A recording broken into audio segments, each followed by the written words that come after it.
وَأَرْضَ بِمَا قَسَمَ اللَّهُ لَكَ تَكُنْ أَغْنَى النَّاسِ، اللہ کی تقسیم پہ راضی ہو جا تو لوگوں میں سب سے بڑا غنی بن جائے گا۔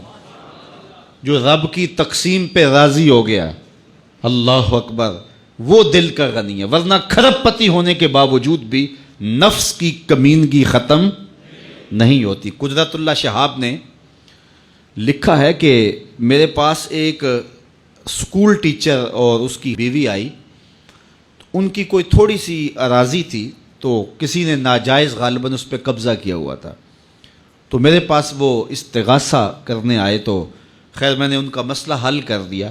اس دوران میں نے ان کے خلوص کو، ان کی للہیت کو اور رزق حلال کی تلاش اور سچائی کو دیکھا۔ پھر ان کی بیٹیاں ہی بیٹیاں تھیں، تو میرے دل میں بڑی محبت پیدا ہوئی ان کے لیے۔ تو ایک قطع اراضی تھا، کوئی 12.5 ایکڑ پر مشتمل، نہر کے کنارے، اس میں باغ بھی لگا ہوا تھا، تو میں نے وہ ان کے نام کر دیا۔ وہ میرا ثوابدید اختیار تھا، تو میں نے ان کے نام کر دیا کہ یہ جناب تمہارا ہوا، اس کو جو ہے وہ سیراب کریں، کھیتی باڑی بھی کریں اور باغوں کے پھل بھی کھائیں اور اپنے گھر کا گزر اوقات اچھا کریں۔ کہتے ہیں خیر میں وہاں سے تبدیل ہو گیا، پھر میری ڈیوٹی اس وقت کے صدر کے ساتھ لگ گئی۔ تو کہتا ہے ایک دن میں دفتر میں بیٹھا تھا تو مجھے بتایا کہ باہر 2 بوڑھے میاں بیوی ہیں اور وہ آپ سے ملنا چاہ رہے ہیں۔ تو میں نے کہا پتہ نہیں کون ہوں گے، تو خیر میں نے کہا ان کو اندر آنے دو۔ تو جب وہ میرے سامنے بیٹھے تو میں نے کوشش کی تو پہچان بھی لیا۔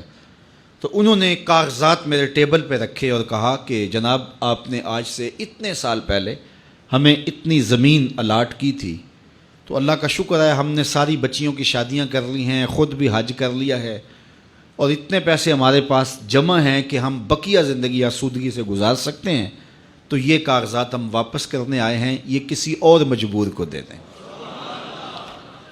اللہ اکبر۔ کہتا ہے کہ میں نے ان کو کہا کہ آپ اپنے بیٹیوں میں تقسیم کر دیتے۔ انہوں نے کہا ان کو اچھے گھروں کے رشتے مل گئے، چلی گئیں، کوئی ضرورت نہیں ہے، تو اب ہم بھی موت کے کنارے ہیں، تو یہ آپ جس کو چاہیں دے دیں، ہماری جانب سے اختیار ہے، تو ہم سائن کر کے دیتے ہیں۔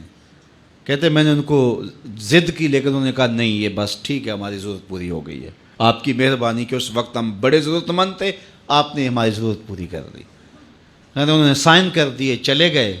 میں صدر پاکستان جو اس وقت کا صدر تھا، اس دور کے صدر، وزیر اعظم اور اس قدر کے آیان سلطنت سے تو وہ کہیں اچھے ہوں گے، تو کہتا ہے اس کے پاس گیا اور مجھے بڑا اچھا لگا کہ یار اتنے غیرت مند اور اتنے قناعت شیار لوگ ہیں۔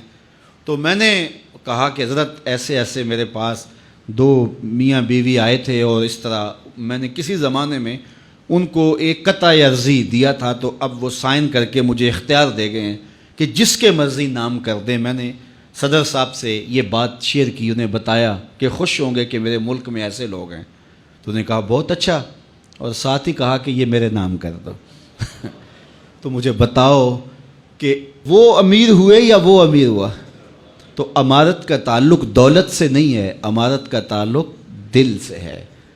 تو جو اللہ کی تقسیم پہ راضی ہو جاتا ہے، اصل امیر وہ ہوتا ہے۔ رسول اللہ نے فرمایا اللہ کی تقسیم پہ راضی ہو جاؤ، تم لوگوں میں سب سے بڑے غنی بن جاؤ گے۔ اگر تقسیم پہ راضی نہیں ہوگے، ارب پتی ہونے کے باوجود بھی نفس کی کمینگی ختم نہیں ہوگی۔ اس حدیث کے اس حصے کے ضمن میں حضور کا ایک فرمان اور سن لیجئے، تمہیں ٹھنڈ پڑے گی۔ حضرت علی المرتضیٰ فرماتے ہیں، اللہ اکبر، حضور نے ارشاد فرمایا من رضی من اللہ بالیسیر من الرزق رضی اللہ منہ بالقلیل من العمل، جو اللہ کے دیے گئے تھوڑے رزق پہ راضی ہو گیا، جو اللہ کے دیے گئے تھوڑے رزق پہ راضی ہو گیا، قیامت کے دن اللہ اس کے تھوڑے عملوں پہ راضی ہو جائے گا۔